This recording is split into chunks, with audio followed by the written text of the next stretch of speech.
Good morning. पिछले lecture में हमने ईस्ट इंडिया कंपनी के बारे में जब पढ़ रहे थे तो डिस्कस किया था कि कुछ ऐसी शक्तियां उभरने लगी जिनसे मुगल साम्राज्य कमजोर पड़ने लगा। और इन शक्तियों में जो प्रमुख थे वो जाट, सिख, मराठा, रुहेलखंड, बंगाश पठान, अवध के नवाब और निजाम ऑफ हैदराबाद। इनमें सबसे पहले हम डिस्कस करेंगे जाट्स के बारे में और जाटों के बारे में जानेंगे और किस तरीके से उन्होंने मुगल साम्राज्य को धीरे धीरे कमजोर करना प्रारंभ किया। जहां तक जाटों की बात है तो तीन चीज हैं: जस्टिस, एक्शन और ट्रुथ, यानी कि न्याय, परिश्रम और सत्यता। यह जाट चरित्र का मूल तत्व है। उसका जीवन परिश्रम, साहस और रोमांच से भरा हुआ है, क्योंकि वह उसी तरीके से कार्य करता है जिसको वो उचित समझता है और जिस चीज को वो सत्य मानता है। जाटों के बारे में एक पुस्तक लिखी गई, हिस्ट्री ऑफ द जाट्स, जिसको कालिका रंजन कानूनगो ने लिखा था।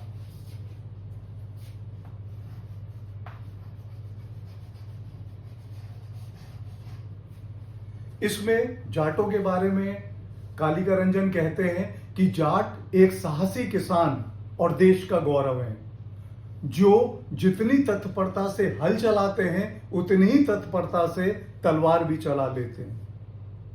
और उन्होंने ये भी कहा कि वह साहस के मामले में भारत की किसी दूसरी नस्ल से कम नहीं है। तो ये जाटों की वीरता, उनके साहस को प्रमाणित करता है।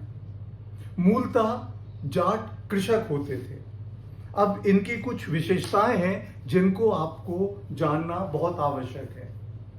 पहली विशेषता यह है कि जिस क्षेत्र में भी जाट रहता है वहां वह उस किसान समुदाय की रीढ़ की हड्डी बन जाता है, यानी कि वो बहुत परिश्रमी है, मेहनती है और खेती में निपुण है। एक और राइटर हुए हैं जिनका नाम है जॉर्ज कैंपबेल।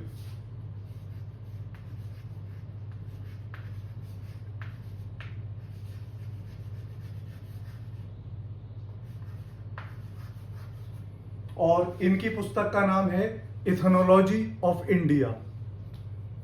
ये उसमें लिखते हैं कि जाटों से अच्छा कोई किसान नहीं होता और वे भूमि के छोटे से छोटे टुकड़े को भी बेकार नहीं छोड़ते। इनकी एक विशेषता यह है कि जाट को चापलूसी पसंद नहीं है। वह बिना लाग लपेट के सच को सच कहना जानता है। इस पे एक कहावत भी बनी हुई है कि कविता सोहे भाट को, खेती सोहे जाट को। यानी कि भाट, चारण भाट आपने देखे होंगे, उनके बारे में सुना होगा, जो अपने राजाओं की प्रशंसा करते थे। वो कहते थे कि भाटों को ही कविता सुहाती है और जाटों को खेती सुहाती है, वो लाग लपेट नहीं कर सकते। इसके अलावा एक और राइटर हैं रिस्ले हर्बर्ट, जिन्होंने पीपल ऑफ इंडिया लिखी है। अच्छा, जाट के बारे में वो ये बताते हैं कि अगर जाट से अच्छा व्यवहार किया जाएगा तो वो आपका वफादार मित्र है। अगर कोई गलती करे, माफी मांग ले, जाट उसको माफ कर देता है और उसको भूल जाता है। लेकिन अगर कोई जाट को धमकाने का प्रयास करता है या उससे लड़ने का प्रयास करता है तो वो गुस्से में इतना आग बबूला हो जाता है कि फिर उसे ईश्वर ही बचा सकता है। वो कहता है कि it takes God to help him, अगर जाट एक बार बिगड़ गया। तो ये जाट की एक और इंपॉर्टेंट कैरेक्टरिस्टिक्स है। उसके बाद एक कहावत और भी जाटों के बारे में चलती बहुत प्रचलित है कि जाट मरा तब जानिए तब 13वीं होए। इसका मतलब ये है कि जाट शारीरिक शक्ति से बहुत मजबूत है। वो विरोधी से बदला लेने की तीव्र भावना रखता है अगर कोई उसका विरोध करता है, और ये उसकी इच्छा शक्ति का प्रतीक है कि अगर वो किसी काम में लग गया, कोई दिमाग में उसके बात बैठ गई, तो चाहे उसके प्राण निकल जाए वो उसमें पीछे नहीं हटता है। तो ये कुछ जाटों की विशेषताएं हैं बेसिकली ये कृषक हैं, शांत प्रिय हैं, किसी से झगड़ा करना पसंद नहीं करते और मुसीबत आने में सबसे पहले आगे खड़े रहने में विश्वास करते हैं। अच्छा, जहां तक जाटों के आपस की बात है कि जाट आपस में झगड़ा कर लेते हैं, लेकिन अगर बिरादरी के सम्मान का सवाल होता है तो ये सभी अपने नेता के झंडे तले एक साथ संगठित होकर खड़े हो जाते हैं, क्योंकि प्राचीन काल से ही इनके पास अपनी क्षेत्रीय कुल पंचायतें हैं और उन पंचायतों में समुदाय के प्रत्येक सदस्य का प्रतिनिधित्व रहता है, यानी कि ये लोकतांत्रिक व्यवस्था का निर्वहन करते हैं।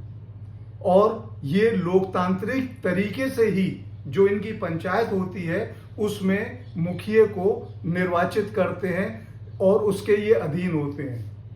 अगर दो पक्षों में कोई विवाद होता है तो पंचायत उस मामले को सुलझाती है और अल्टीमेटली दोनों ही पक्ष उस बात को सहर्ष स्वीकार कर लेते हैं। तो इस तरीके से जब छोटे छोटे मतलब पंचायत या गांव एक साथ एक यूनाइटेड फोरम पे आ जाते हैं तो वो कहलाते हैं खाप पंचायत। वो एक जिले के बराबर हो सकते हैं, किसी प्रांत के बराबर हो सकती हैं, और जब कई सारी खाप एक साथ मिल जाती हैं तो वो सर्व खाप पंचायत वो कहलाती है।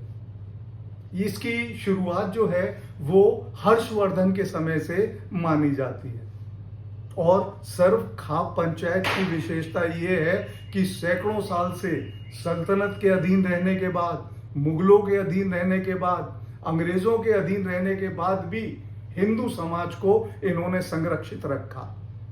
चाहे वो किसी भी जाति का हो, अगर वो किसान है तो उसको सर्व खाप पंचायत ने हमेशा सुरक्षा प्रदान की। अच्छा, एक विशेषता जो बहुत इंपॉर्टेंट है इनकी कि जाट जाट होता है, चाहे जाट वो हिंदू जाट हो, चाहे वो सिख जाट हो या वो मुसलमान जाट हो, ये अपनी गौरवपूर्ण विरासत और रिश्तेदारी की परंपरा को पूरे मन से निभाते हैं, दृढ़तापूर्ण तरीके से उसका ये निर्वहन करते हैं। अब आगरा मुगलों की कैपिटल थी और उसके बाद दिल्ली मुगलों की कैपिटल हुई, ठीक है। और इन दोनों के बीच के बेल्ट में जो अधिकांश कृषक रहते हैं वो जाट हैं। तो यहां पर एक बहुत इंपॉर्टेंट विद्रोह हुआ जिसको गोकुल जाट का विद्रोह बोला जाता है, जो 1669 में हुआ। अच्छा, विद्रोह कोई जाटों के लिए नया नहीं है।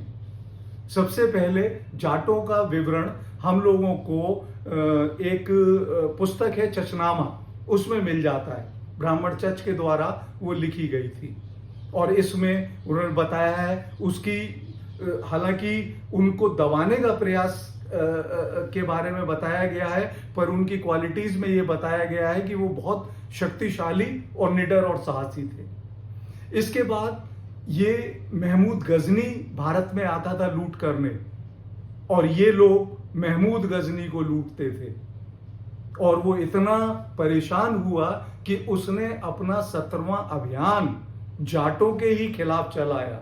उसके पास अकूत संपत्ति हो गई थी, उसने अपनी सेना बहुत मजबूत कर ली थी, तो उसने जो नावें बनवाई उनमें लोहे के वो लगाए थे, एंगल्स लगाए थे, ताकि जाट उनको नुकसान न कर पाए। उसने जाट को, वहां के जो आसपास के लोग थे उनको परेशान किया, परास्त किया, कुचलने का प्रयास किया, लेकिन जाट उनसे कुचला नहीं जा सकता। उसके बाद एक और पुस्तक में जाटों का जिक्र मिलता है और वो है ताजुल मासिर। ताजुल मासिर में हरियाणा के एक रेबल या विद्रोही जाट का विवरण मिलता है, जाटवान का। जब कुतुबुद्दीन ऐबक ने पृथ्वीराज चौहान को पराजित कर दिया तो ये कुतुबुद्दीन ऐबक के खिलाफ उठ खड़ा हुआ था। कुतुबुद्दीन ऐबक को खुद आना पड़ा था और अंत में बहुत भीषण संघर्ष के बाद इस जाटवान की मृत्यु हो गई थी। वहीं हमें विवरण भी मिलता है कि एक सर्व खाप पंचायत हुई थी। अपर दोआब में, यानी कि मेरठ, मुजफ्फरनगर और ये क्या कहते हैं जिसमें सोनीपत और पानीपत, ये अपर दोआब जो है यहाँ पर एक हुई थी, जिसके चेयरमैन थे राव विजय राव, और ये सिसोली नामक गांव के थे। और इस सर्व खाप पंचायत का उद्देश्य ये था कि किस तरीके से मोहम्मद गौरी अगर हम पे आक्रमण करेगा तो हम उसके लिए क्या तैयारी करके रखें। उसके बाद बाबर ने एक पुस्तक लिखी है तुजुक-ए बाबरी, जो चगताई तुर्क में लिखी गई है। बाबर पहला मुगल बादशाह था जिसने भारत में अपनी सल्तनत बनानी शुरू करी। वो लिखता है कि ये जाट जो है वो सियालकोट के आसपास का विवरण करता है कि ये गाय वो भैंसों पर और इन पे बैठ के नीचे उतरते थे, और जो लोग हमारे से मिलना चाह रहे थे उनको भी ये लूटपाट करके ले जाते थे, यानी कि बाबर का भी विरोध हुआ। उसके बाद तारीख-ए-शेर शाही, उसमें एक जाट का विवरण मिलता है, लीडर का, फतेह खान का, जिसने पूरे लाहौर तक के रास्ते को रौंद दिया था। तो इन सारी चीजों से आप एक चीज समझिए कि जाट विदेशी आक्रांताओं को पसंद नहीं कर रहा है। चाहे वो महमूद गजनी हो, वो उसका विरोध कर रहा है, चाहे वो तैमूर लंग हो, उसने तैमूर लंग का भी विरोध किया, उसने बाबर का भी विरोध किया। यानी कि जो भी विदेशी आक्रांता आ रहे हैं उसके खिलाफ सबसे पहले खड़े होने वाले व्यक्ति जो बिरादरी है वो हैं जाट। अब हम आते हैं जाट विद्रोह पे, और इसमें सबसे पहली चीज ये है कि ऐसा क्या था, क्योंकि मुगल बाबर से शुरू हुए और ये औरंगजेब के समय में हुआ। इतने टाइम पे बहुत सारे विरोध हुए, बहुत सारे विद्रोह हुए, पर ये इसमें विशेष क्या था? एक तो बाकी जितने भी विद्रोह होते थे वो बहुत ज्यादा शक्तिशाली नहीं होते थे, उन्हें कुचल दिया जाता था। और दूसरी जो सबसे बड़ी चीज है कि ये विद्रोह मुगल राजधानी से दूर होते थे, जिसमें केवल मुगल के गवर्नरों का काम होता था कि किस तरीके से वो विद्रोह को कुचलेंगे। पर ये विद्रोह औरंगजेब की नाक के नीचे हुआ। आप तीनों चीजें देख लीजिए, समय देख लीजिए, यानी कि औरंगजेब वहीं पर है, उत्तर में है, दक्षिण में नहीं गया। ये साहस की पराकाष्ठा है कि जाट जब सोच ले तो वो उस करने पे उतारू हो जाता है।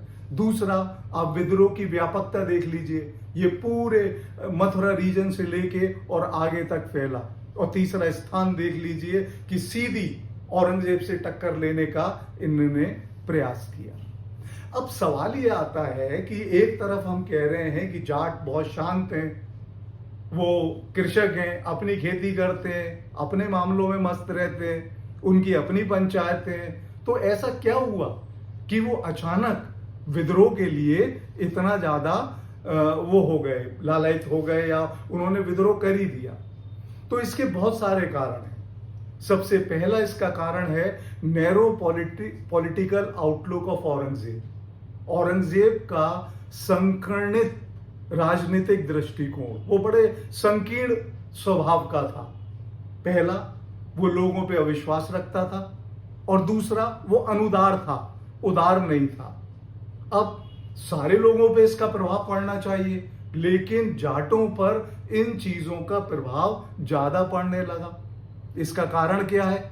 सबसे पहला कारण यह है कि जाट जो है वो लोकतांत्रिक दृष्टिकोण के प्रति सहज भाव रखते हैं कि भाई हमारा चल रहा है सारा सिस्टम, डेमोक्रेटिक पैटर्न पे चलना है, हम चला रहे हैं। दूसरा कारण था वो भरपूर स्वाधीनता का उपभोग करते थे, स्वाधीन रहते थे, अपने में अंदर मस्त रहते थे, उन्हें कोई लेना देना नहीं था। तीसरी जो चीज उन्हें सबसे ज्यादा परेशान करती थी या उन्हें रुष्ट करती थी, वो बाहरी हस्तक्षेप को पसंद नहीं करते थे। और चौथी सबसे महत्वपूर्ण चीज थी कि वो आंतरिक जो विषय है, आंतरिक विषय में आता है कि आप कौन सा धर्म अपना रहे हैं, कौन से समाज की आपकी व्यवस्था क्या है, ये सारी चीजें जो हैं इनमें ये स्वार्थता पसंद करते थे, ऑटोनॉमी पसंद करते थे, नॉन इंटरफियरेंस पसंद करते थे कि हमारे पे कोई जो है वो ना आए। मतलब कोई चीज ना आए। अच्छा, मुगल बादशाह हो या सल्तनत हो, सल्तनत काल ने भी जाटों को ऐसा छोड़ दिया, और मुगलों के समय में भी जाटों की किसी भी चीज को टच करने का प्रयास मुगलों ने नहीं किया था औरंगजेब से पहले। अकबर के समय में हमें 2 फरमानों का जिक्र मिलता है। अकबर ने 2 फरमान जाटों के लिए जारी किए थे, और इसका हमें जानकारी मिल जाती है एमसी प्रधान की किताब में, the political system of the Jats of northern India. और इसमें जो पहला फरमान है वो कहते हैं कि जाटों की जो गोत्र पंचायतें हैं उनके धार्मिक विषयों के संबंध में आंतरिक स्वतंत्रता दे दी गई थी, कि आप स्वतंत्र हैं, धार्मिक विषयों पे कुछ भी डिस्कस करेंगे, वो स्टेट का मामला है ही नहीं। ये पहला अकबर का फरमान था। और दूसरा अकबर ने फरमान जारी किया था कि आप अपने कार्यों को प्राचीन परंपराओं और कानूनों जिनको आप मानते हो उसकी आपको छूट है। यानी कि अकबर ने किसी भी तरीके से ये इनके ऊपर कोई नियंत्रण करने का प्रयास नहीं किया था। हाँ, ये बात जरूर है कि ये जो मिलता है, हमें फरमान मिलते हैं, ये जो ऊपरी दोआब का क्षेत्र है वहां के लिए लागू किए गए थे। मथुरा और आगरा के आसपास के क्षेत्र में भी अगर कोई इस तरीके का फरमान लाए होंगे, खाप पंचायत या कुछ हुआ होगा, वो हमारा कोई रिकॉर्ड हमें नहीं मिलता, पर ये लागू सारे जाटों पर होता होगा जो भरतपुर ऑनवर्ड्स या मथुरा से होते हुए और आगे तक जाते होंगे। इसके अलावा जहांगीर ने भी कभी प्रयास नहीं किया कि वो जाटों के आंतरिक मामलों में दखल दे। हमें बहुत सारी जानकारी मिलती है कि जहांगीर कभी कभी जो जाटों के शीर्ष नेता थे उनको बुलाया करता था और उनको खिल्लत मीन्स होता है कि आप जो है पब्लिकली किसी का सम्मान करें, वो ये करता रहा। औरंगजेब ने इन सारी चीजों को बदलना शुरू कर दिया था। वो चाहता था कि जाटों की जो प्रचलित संस्थाएं हैं उनके ऊपर किसी न किसी तरीके का नियंत्रण किया जाए, यानी कि जाटों के रीति रिवाजों पर नियंत्रण किया जाए।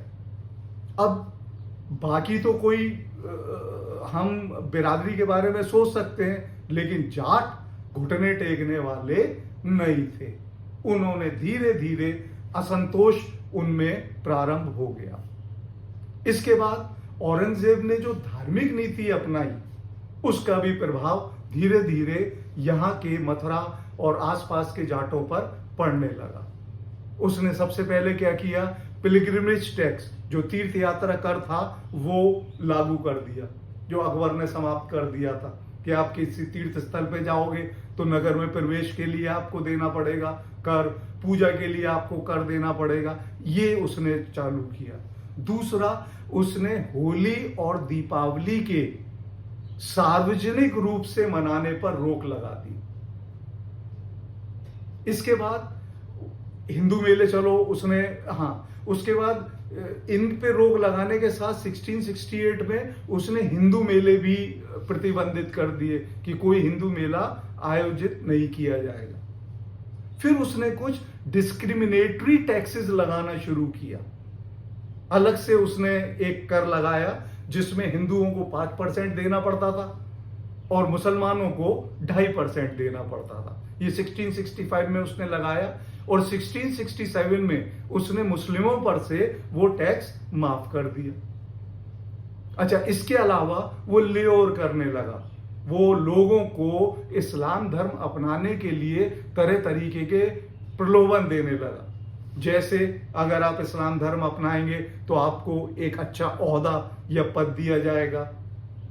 इसके लिए वो आर्थिक अनुदान की घोषणा करने लगा। उसके बाद उसने कहा कि जो ऐसे लोग होंगे उनका सार्वजनिक रूप से सम्मान किया जाएगा। यह भी कहा गया कि अगर तुम्हारे पास कोई केस चल रहे हैं, आप इस्लाम धर्म में आ जाओगे, इस फोल्ड में आ जाओगे तो आपको क्षमा कर दिया जाएगा। फिर धीरे धीरे उसने मंदिर ध्वस्तीकरण भी शुरू कर दिए। फिर वो मथुरा के लिए एक ऐसा व्यक्ति लाया, अब्दुल नबी, जो बहुत ज्यादा इस्लामिक कट्टरता में औरंगजेब की तरह से विश्वास करता था और उसने ऐसी पॉलिसीज शुरू करी जिससे पूरा जो कृषक समाज है वो हिलने लगा।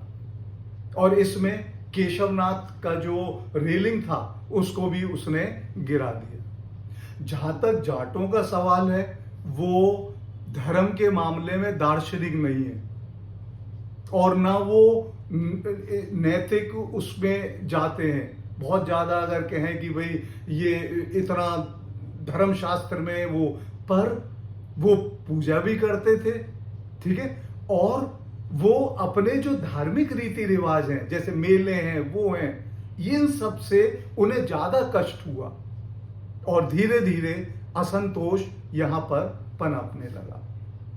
ये सब जगह असंतोष पनप रहा है और जाटों में भी साथ साथ, क्योंकि मेजोरिटी फ्रेम कर रहे हैं, वहां पर पनपने लगा।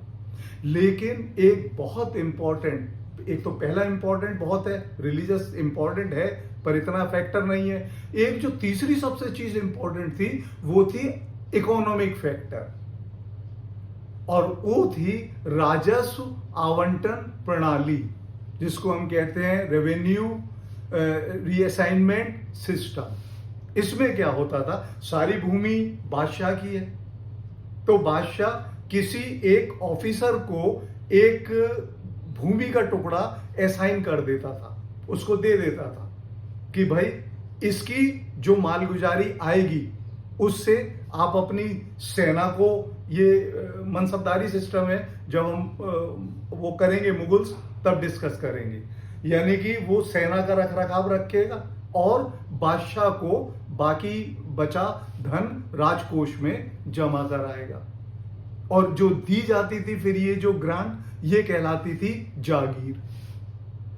अब इसने क्या किया कि किसानों को वित्तीय रूप से बहुत परेशानी में डाल दिया, क्योंकि जो जागीरदार होता था वो जागीरदार अपने कलेक्टर या संग्रहकर्ता को वहां से गांवों से वसूली करने के लिए भेजता था, और वो उसको वसूली करने के लिए भेजता था जो पहले उसे ज्यादा धन देकर इस अधिकार को प्राप्त कर लेता था कि मैं कलेक्ट करूंगा सारा पैसा। उसको ये बह रहता था कि भाई ऐसा ना हो कि दूसरा कोई कलेक्टर हो, वो जागीरदार को ज्यादा पैसे दे दे तो मेरा ये हिसाब किताब गड़बड़ा जाए, तो वो जितना भी अत्याचार कर सकता था वो लोगों से लूटता था। अब जागीरदार भी सुरक्षित नहीं थे। एक बहुत इंपॉर्टेंट राइटर हैं भीमसेन बुरहानपुरी, जिन्होंने एक पुस्तक लिखी है नुस्खा ए दिलखुश।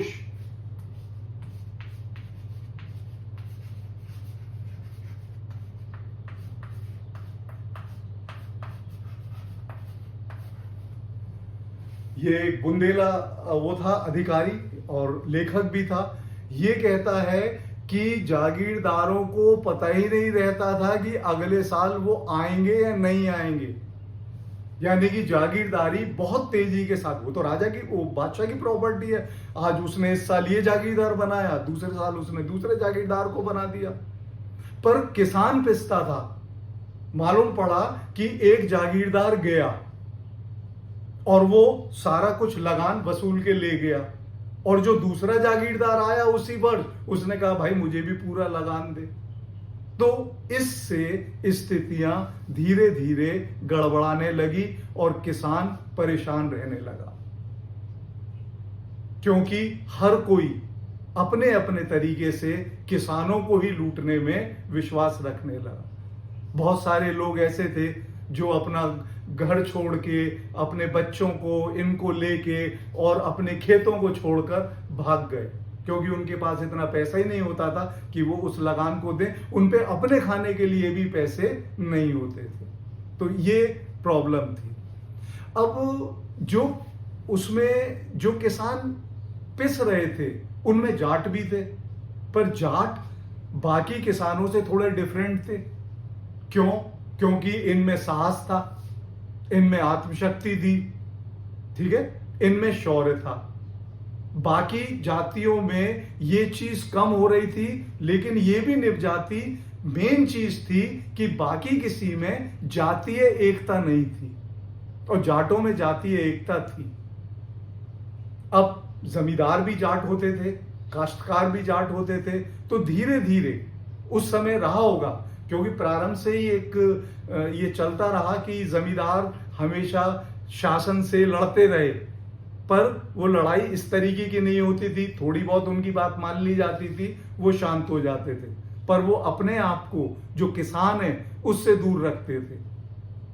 पर इन परिस्थितियों में धीरे धीरे जो जाट जमींदार हैं वो जाट किसानों के पास आने लगे और उनमें जो आपसी तालमेल है वो डेवलप हो गया।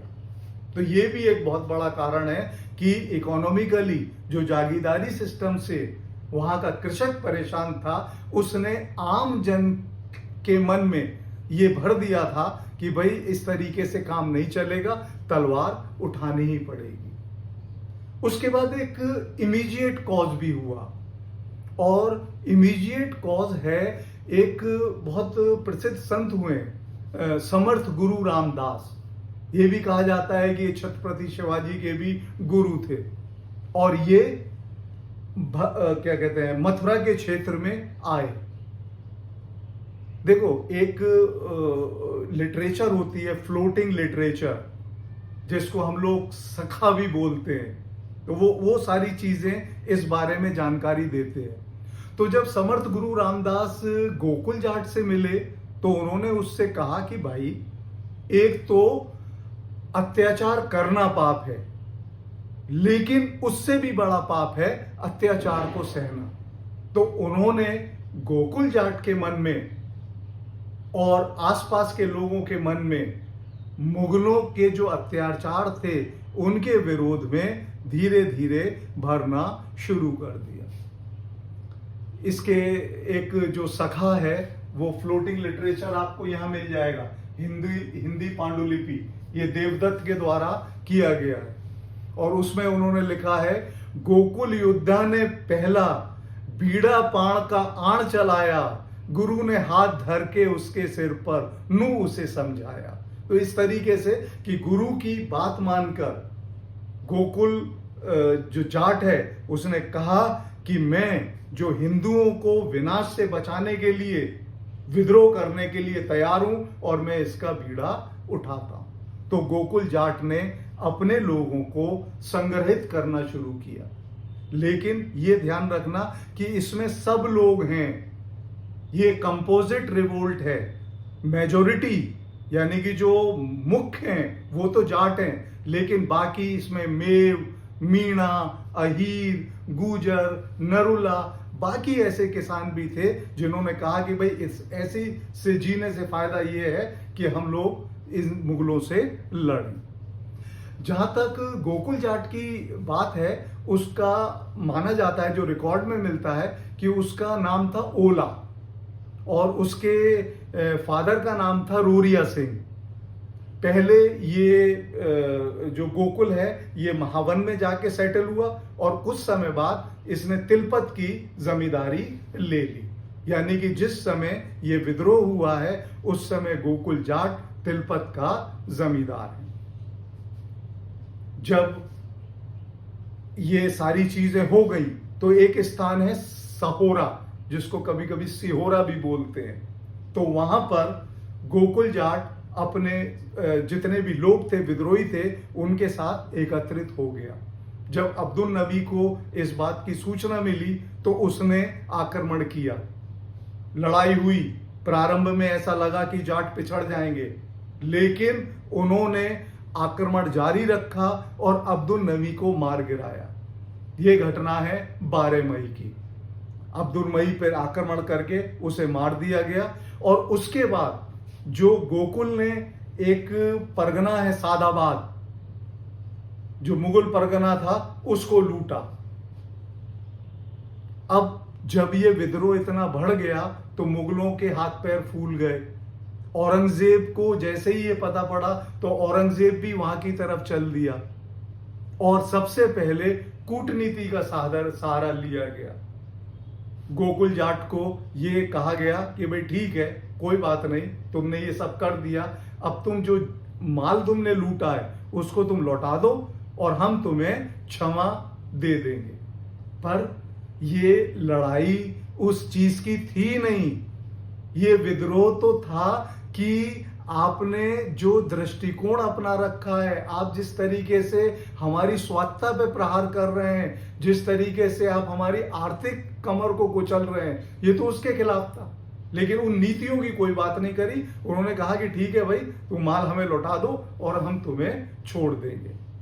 ये चीज इसने नहीं मानी। ये जो डिप्लोमेटिक टॉक्स हुई या कूटनीतिक वार्ता हुई, ये फेल हो गई। इसके बाद एक सैफ शिकन खां को भेजा गया, लेकिन गोकुल से संभवतः वो पराजित होकर आ गया। वहां से ये लोग चले तो तिलपत से 20 किलोमीटर दूर एक स्थान पर इनकी फिर लड़ाई हुई और उस लड़ाई हसन अली, इनका विरोधी जो मुगल का वो था फौजदार, उससे लड़ाई हुई और वहां से लौट के ये तिलपत में आ गए जो फोर्टिफाइड टाउन था। अब तिलपत में 3 दिन तक ये मुगल सैनिकों के साथ लड़ते रहे, बहुत भीषण युद्ध हुआ और अल्टीमेटली इस युद्ध में ये जो विद्रोही हैं गोकुल जाट और उसके सहयोगी, ये पराजित हो गए। लेकिन उस पराजय से पहले इन्होंने मुगल सेना के 4000 लोगों को धाराशाही कर दिया। यानी कि ये विद्रोह बहुत छोटा नहीं था। अल्टीमेटली गोकुल को पकड़ा गया और गोकुल के साथ उसके 2 साथी भी थे, जिनमें एक का नाम था उदय सिंह सिंघी।